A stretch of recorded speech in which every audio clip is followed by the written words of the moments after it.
In this episode of the YouTube Impact Series, I'm joined by Subomi Salame.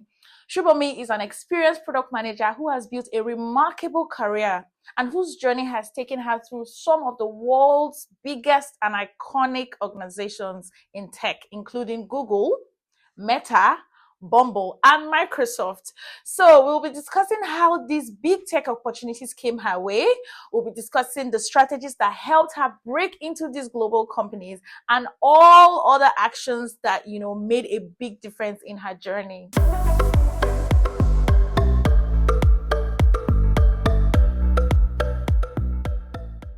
So, Shubomi, just go ahead and, share and just give a short or a brief intro about yourself.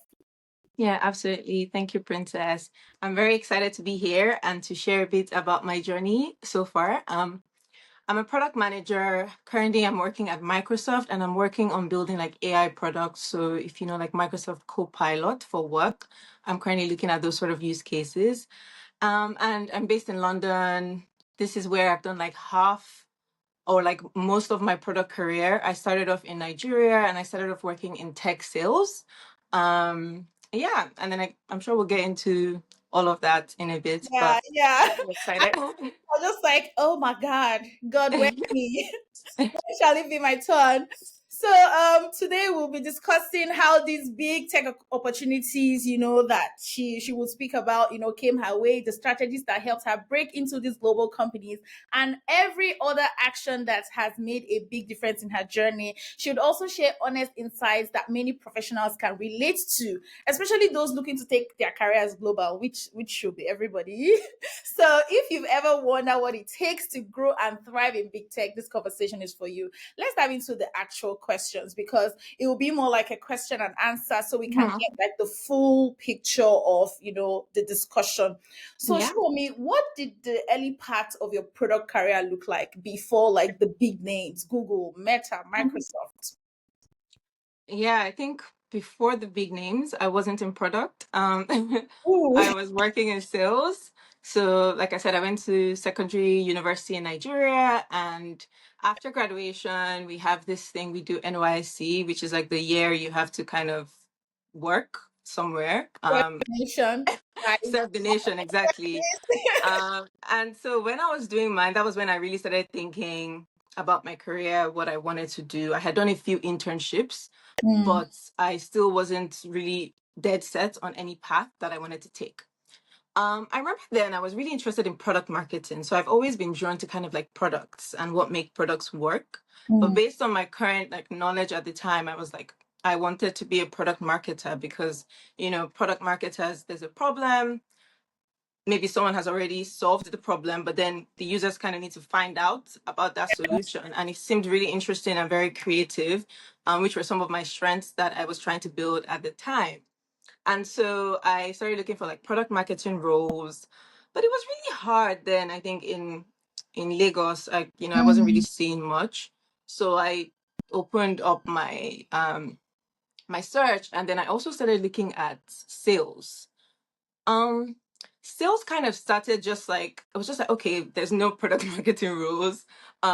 Maybe try selling the products. And my only requirement then was I wanted to kind of work at a more product-led company. But that didn't happen. So I started working at a company called Softcom, which when I joined was more client-led and solutions-led. So we would have like clients, you would work directly with the clients to solve their problems and build solutions. Um, but at the time, it was like, a really good opportunity for me because I had never worked before. I was a bit of a shy person, this was my first time in the work of world. Mm. And so going out to speak to clients that you didn't know that were older than you, that like were, more educated, that was a really good experience for me to learn how to understand user problems, how to deal with rejection, and all of that kind of things that would actually help in my career in the future. Mm. Um, yeah, and then I think after that was when after a few years, like 3 years, sales got really monotonous. I think it was during COVID when it became virtual sales. Yeah. And I was like, I'm not doing this for the rest of my career. Like I already knew the products. Like when you have to do a deck and you do it in like an hour because like I had so many decks already. I was like, I wasn't thinking. So I started trying to see what other career path I could go into. And that was when I now went back to my initial, like, okay, product was something I was interested in, even though it was product marketing. But I think at the time, product management became, it was becoming more popular. So I was like, It's really what boring. is, yeah. I was like, what is that role? And it was very like, you wouldn't know, like, I didn't know what it was. It was just like the product manager, the product manager. And I was like, okay, I think I want to do that one. So that was really how I then got into product and got into, like some of the big tech companies that I've worked at and done product at. Yeah, Interesting. So I didn't even know you had a tech sales background. I So did. to me, I'm so glad we had this chat. Because I feel like every PM, Yeah. most PMs usually transition in from something else, right? Mhm. Like, Yeah. Something very off. yeah. Yeah. Something very off. So I totally understand. Mhm, So, you mentioned stuff around like the 2020 where it was mhm. like, what's this product thing? So while you were still doing your tech sales, you still had your eye there. And I like the fact that you like took a step back, like a mini step back, say, this thing I really wanted, let me go back. So that's the personal lesson, even for me, to actually maybe look back at the things that I may have wanted in the past to see Yeah. Mhm, if I can still get them. So just mhm. moving on. Absolutely. So the first big tech opportunity that came to you, Mhm. how did that happen? And what made you feel like you were ready enough to go for it? Yeah, the first big tech opportunity was actually an internship. So Mm, before my tech sales career, it was at Google in Lagos, Nigeria. And that was my second ever internship. So it was like 3 month internship. And I did product marketing. So I think that was also what like made me solidify product marketing as a role at those initial stages. But how did I find out about this role? So I had worked at KPMG as an intern the year before doing management consulting. And to me, that was kind of like to rule it out. And I was like, okay, no, that's not for me. um, and so, I was just applying as you would in uni then. I was in my third year of university, and there were a few, like I applied to even KPMG again to try another department. And then I saw this Google internship open. I didn't even know Google had an office in Nigeria at that time. I thought I was going to go to like Dublin or something. So I had applied.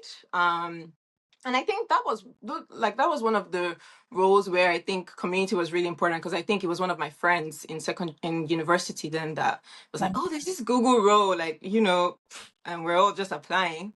And then after I applied, I forgot about it for like a month, and then a recruiter reached out to me and said, "Hey, we really liked your application, and we want to get you to an interview." And I was like, "Oh, interview? Okay."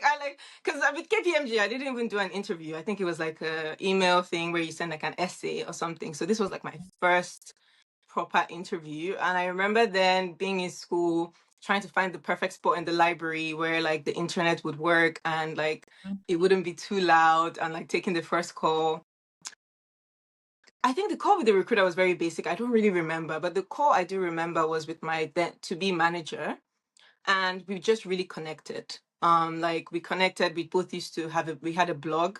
I used to have a fashion blog. She had a food blog, and like we really spoke about that. That is the conversation I really remember from the interview. But like we really connected and hit it off in that interview. And it was just that one interview after the recruiter, and they were like, "Oh, you've passed." I was like, mm. "Okay, like, cool." And like, what? Like, am I traveling? Like, what's the plan? And then I think like a month later, that was when the internship started, and that was like my first experience. And I think that was the experience that really broadened my mind. It expanded my world really, and I was like, "There's more out there, and I want more for myself." Then Yeah.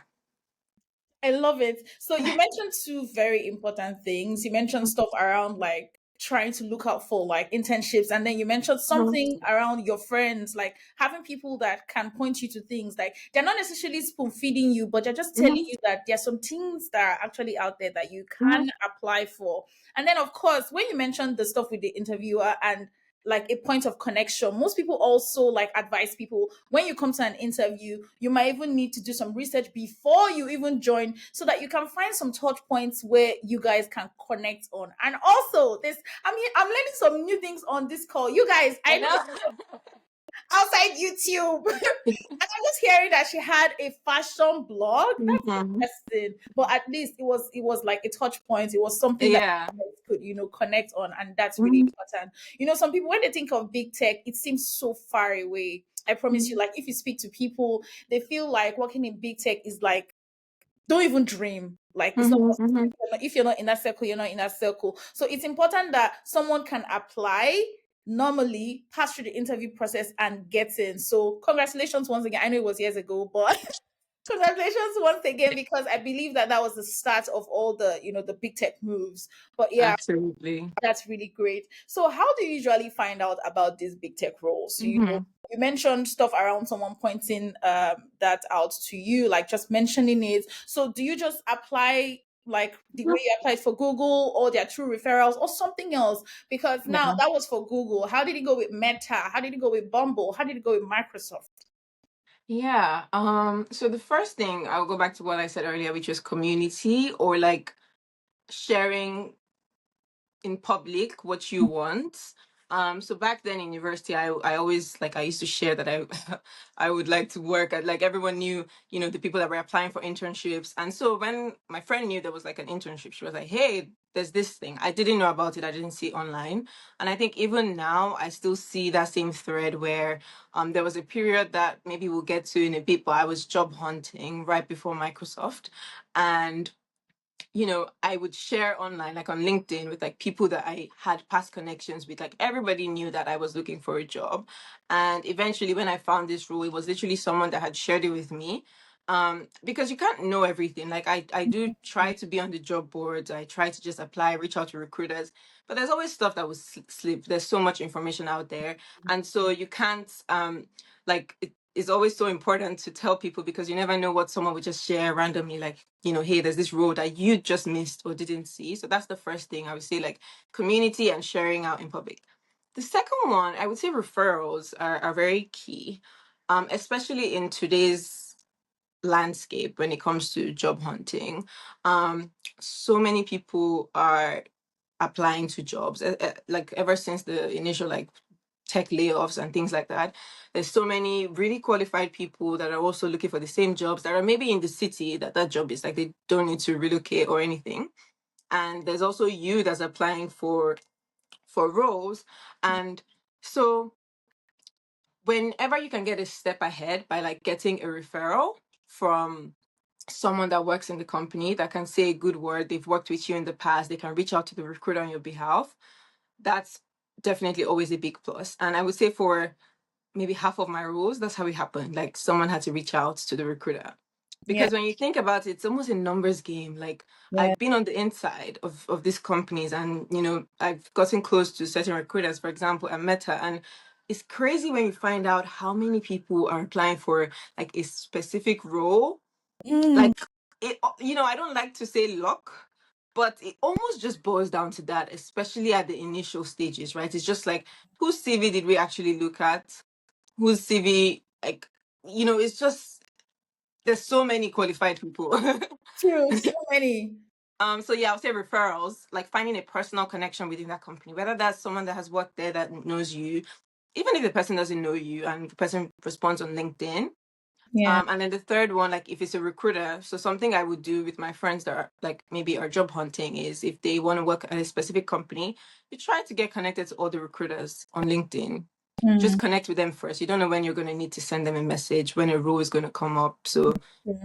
you just always have to be on it. And then lastly, just applying. Like if you don't know anyone, if you Yeah, like the try to traditional way. try to be ahead of it, try to see the role, because if you don't apply, there's no way you're gonna get in, right? Like I Yeah. mean, recruiters do reach out to you, but there's not much you can do to control that except like your LinkedIn profile and things. But I don't really know much about those, so I can't say. But yeah, I would say community sharing in public, referrals, reaching out to someone within the Yeah, company. that's interesting. So I want to talk about the community part a bit because you mentioned stuff around like people telling you about some roles because I Hmm. know that some roles can even be internal roles that are not even publicized. So you may Hmm. not even see it to even Yeah, want yeah, to refer you. true. So it's important that you speak to people, let people know that you're looking for a job so that you're even top of mind when something Hmm. comes up. Hmm. So it's important to even like tell people that it's something you're open to, you want to do this, Hmm.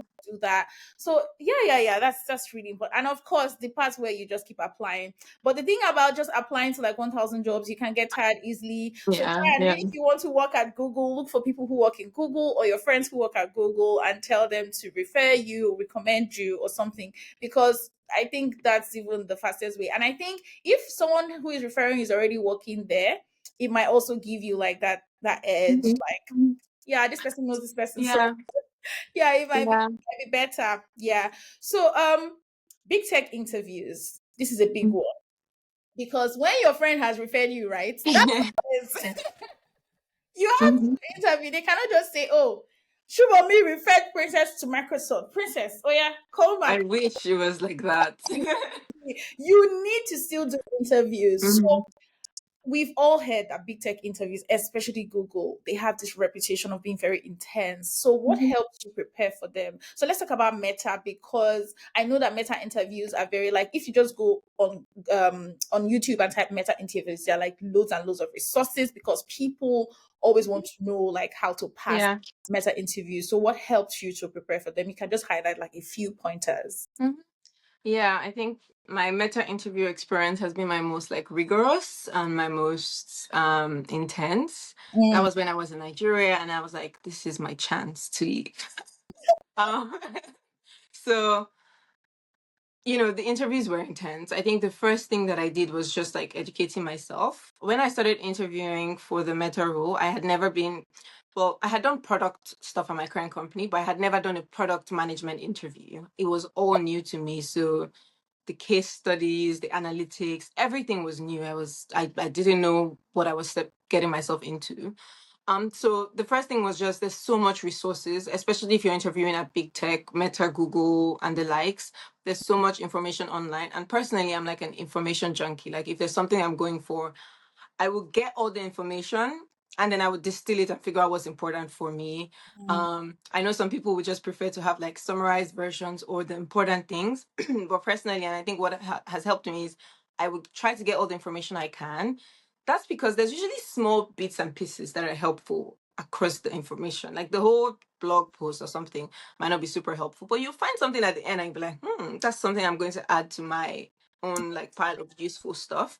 So just trying to get information also from people, if you know anyone who has like passed through the process, right? Like reaching out and yeah. trying to get personal anecdotes from them. And the second thing that really helped me was mock interviews. So I know for most people, interviews are like, like you do interviews, you prepare, you do your best, and then you go, you do the mock. No, not the mock, you do the interview, and like, Yeah. sometimes it goes well, sometimes it doesn't. But with these big tech interviews, you almost need to be perfect. Like there's usually a very established system of scoring interviewees, and that is out there. Whatever they score on is it's on the internet. And your interviewer is basically coming into the room. It doesn't matter whether they like you or not. It's just, are they hitting this point? Like, am I getting the signals that I need? And if they're getting the signals that they need, it's like great, you go to the next stage. And because of that, it's very easy to practice. But practicing with someone else, you need to kind of replicate that interview experience, which is like the nervousness, the fact that you're not looking at your notes, you're just on a call with someone you don't know Mm. and doing a mock interview. And I remember for my meta interviews, I did over like 40 mocks. But yeah, it sounds a bit insane because like exactly.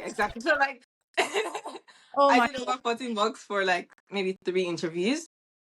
I Now, think it's also the mocks, did you have like a recruiter, like an actual, or just no. It's just there's a whole community. So like I met a lot of there's some people that wanted to be product managers since they were like in uni. So mm, there's like it's kind of like the consulting interviews where they also do mocks. There's like this whole community of like online communities of people who are doing like mocks. And now for engineering as well, like there's a lot of engineer. If you want to be an engineer at Meta, you have to do a lot of mocks as well. So that's the same thing for products, right? Where then it was still very new, the mocking, like I know there was this calendar thing that someone had put together, and you put that you're looking for a mock, someone will sign up, whatever. And so, yeah, I met a lot of good friends through the mocks. Some people that got in, some people that didn't. But I also met a lot of people who had been prepping for such a long time that I learned so much from them. Mm. And also, when I got to my actual interviews, I wasn't nervous. It was just like another mock. It was like, yeah, let's do it. Let's You had go. done 40 more. Exactly. That is the point. God. Exactly. So that's the point. Like, you don't want to be nervous for your actual Mm. interviews. And I know I can be quite a nervous girl. Mm. So I really did my mocks. But then you meet people that did 100, and then you're like, well, you better have gone. Exactly. I hope all of that Um, was worth it. exactly. And so it's just like determining how important something is to you at a specific point in time, right? Like, Mm. to me, then when I got my meta role, it was literally like one of the most important things to me, and like I put in all the work. So I would say right now you don't need to do 40 mock interviews. Like I've never done, like, that was intense. But I guess the points to just pull out is like you need to practice. Sometimes it's with your friends, sometimes you're recording yourself. Like my Microsoft interviews, I didn't do any mock, but I would just record myself because I was just like, I wasn't, I could, I'm no more in a place where I could do 40 mocks. But Yeah. like, if you are, definitely do it because it would just make you better for the interview. Yeah, this is the first time, not necessarily the first time, but this is the first time I'm hearing like the details of the mocks. Some Mm-hmm. people when they think of mock interviews, they're like, "Oh, let me call Subomi, Subomi, Mm-hmm. come, let's do mock," and then you will Mm-hmm. do like once a week. I'm hearing people are doing 140. Like this is Yeah, this, yeah. this is crazy, but I mean, Mhm. it works. It works for you. Huh? Look at Yeah, yeah, yeah. yeah. Did. So that's very interesting. So I see that when someone thinks of big tech, they should think of it as this is serious and prepare accordingly. Like Yeah. don't think it's just another random startup. Sorry to Mhm. all startups. Sorry guys. Yeah, no, because like passing the interview, so the thing with big tech is it's very different from the job, right? So, Mm, if you're interviewing for a startup, like you could just go with your yourself, your raw skills, and look at you guys are really talking yeah, about the and some product of them skills. And like that yeah, thing, exactly. That that is thing. good. Bring Yeah. all the things, all the thinking processes. Mm, Usually startup smaller companies, that's how you interview. Like my Bumble interview was very like raw and natural and just like, having a real product conversation. But mm. big tech it has to be very structured. They're interviewing so many people. So it's a system that you could just like, Yeah, yeah. like you said, you mentioned something around they're just looking for some signals. And once they get that, they're like, okay, yeah, this person knows what they're saying or what they're doing. Mm-hmm, mm-hmm. Let's move them to the They're next. not really looking like it's not like let's have a great, but like they don't own like most people, yeah. Mhm. All right. So, what's something that people often get wrong about working in big tech? Something that maybe like when you got in, you're like, "Oh, this is like this." You mentioned one of those things. You're like, "Oh, the interview is very separate from like the actual job." So maybe that's one of the shockers. Mm-hmm. Is there any other thing that has surprised you while working in big tech that people don't know or people often get wrong? Like, "Oh, big tech is this," but you are inside and like, huh, "It's not like this here." Or is there anything you want to share with us with the class? Yeah. Yeah, I think the most obvious one, just like it's not as glamorous. Like, I mean, then I was really young and I had it as one of my biggest goals, like, get into meta. And I did, and I was like, okay, yeah, Yeah. Now, okay, then what? cool. Yeah, I was working, like, so I think it's just like you have to really build your skills outside of like you work at Meta, because so many people work at Meta, so many people work at Google. Like it's not that special in my opinion, right? Mm, It might be a goal that you have, and it's a goal that you definitely can achieve, but you also have to know that when you get in, it's not necessarily it's not about the name, like working at the company. Like once you're in, it's like okay, you've achieved it, but that's like the smallest part. Like there's so much product building you're going to have to do. There's so much learning and upskilling because you're working with like some of the smartest people in the world. true. So it's like there's so much work post getting in that then it now becomes like oh, like you don't even feel yeah, it's just like why did yeah. So that's one. I would say the second thing is you know, when you're working for a startup and you're like driving the whole like thing, you're like the most important, especially as a product manager, and you're like calling Mm, the shots. I would say big tech, depending on the company, it can be very different. A company like Meta is very engineering led, in the sense where you have like product, you put your PRD together. Your engineer is going to really take that, or engineering lead, and figure out how to build that. You don't really have, like, I feel like in a startup you guys maybe have a discussion, or like, you know, you're involved, but you know, at a lot of big companies, again, it depends on the team, but they just kind of like take that and run along. yeah. Also, engineers can decide what they want to work on. Like at a place like Meta, it's very impact driven. So if your product or project, if it's not looking like it's going to bring impact at the end of the review, they're going to you know, you're not going to find engineers for yourself. Yeah. um so yeah, it's very, you can be working on a very small part, like cog in the wheel kind of thing. Some people don't like that. So you might actually get in and be like, "Ah, I don't like this place. Like I don't feel fulfilled, or I don't like working on this type of product because of maybe the kind of person you are." So it's not for everyone, I would say. Yeah, and there's also a misconception. Maybe you help us to scatter it or tell us how it goes. But people say, oh, at Meta or at Google, you can spend a very long time just to ship something that in a startup you could ship in a month, but you can't try that in big tech. Absolutely. You cannot Abs- ship something in 1 month. It's not possible. Absolutely. Like Meta's, Stuff in small scale startup, we ship stuff in sprints. And you're like, yeah. oh, sprint where? It's not like mission, but they had this concept of like move fast, break things. Mm, They're still the fastest big tech company I've worked at. yeah. Like we used to have sprints, and we used to, because it was impact based, everyone wants to get impact. Mm, Now working at Microsoft is historically probably known as, you know, it moves at its own good pace. But yeah. because I'm working on Copilot, which is kind of like the startup arm of the company, I would say it does move pretty fast as well. And there's so much you don't know with AI. So it's like we're all learning, we're all building, and Yeah. we're just all trying to ship. Oh, that's really cool. So, people who are listening right now, there are so many people who want to Hmm. land their very first global opportunity, or they've landed and they want to switch or something. So, Hmm. looking back at your full career journey and where you are right now, what kind of advice would you give to someone who wants to like grow their career, who wants to work in big tech, who wants to just get that opportunity? I mean, it may not even be big tech; it may just be that global opportunity. You mentioned how in Nigeria and you got a meta opportunity. So all Hmm. those kind of things, like what would you say to someone who's listening that needs those global opportunities? Yeah, I would say, like, first of all, you need to try. Like, you need to be bold enough to put yourself out there and not be scared of rejection. Mm, Notice a lot of people are scared of rejection. Like, you know, you apply for something and yeah, they reject you. yeah, But you just have to realize that it's not personal. You know, it is what it is. So you have to try first off to even have a chance at it.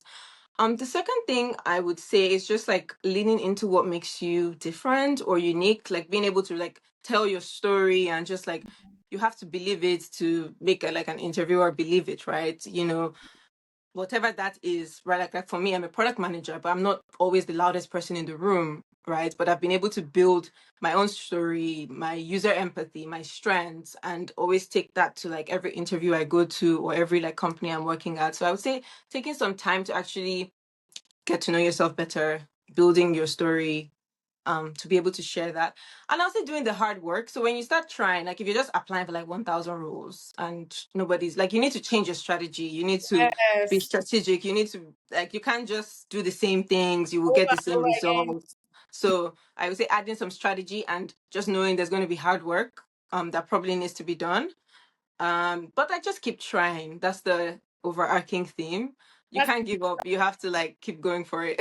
Yeah, that's our mantra for today. Keep trying. So today we've talked about like Chubomi's journey, how she started from textiles and now PM at Microsoft. She talked about like how to like know about these opportunities. You know, we really wait on community. If you don't know, you don't know. So someone Mhm. needs to either tell you or you would need to go out and search for these opportunities. We also talked about like internal referrals. Those are one of the big ways that people get access to these opportunities. And of course, the interviews, when you now have like your left foot or your right foot in, how do you ensure that both of your feet are now in the company? Prepare, prepare, prepare. Shubham did 40 interviews. People are doing 11 mock interviews. She did 40, but you can do 200. You can tell yourself, I will do 200 because I need this job. So just try. At just now she mentioned that the advice, like the overarching mantra, is keep trying. So guys, please keep trying. Make sure that you're trying. If it's something that you want to do, don't give up. Just keep trying. Thank you Yeah, so much, Shubomi, for absolutely. coming on the YouTube Impact Thank series. you. I'm so glad to have you here. You want to share with the crowd, with the audience, anything you want to mention? Maybe stuff you're um, working on, your brand. Are you still doing your mm, Not much. If you want to find me and like send me a message, you can find me on LinkedIn. That's like the best place. I will respond. Yeah, just keep going and good luck. blog? Okay, no problem, guys. Don't forget to subscribe to my channel. Yeah, subscribe to the channel for more insights. Yes, for more insights and of course for other episodes of our YouTube Impact series this month. Okay, guys, thank you. See you next one. Thank you Bye. so much. Bye bye.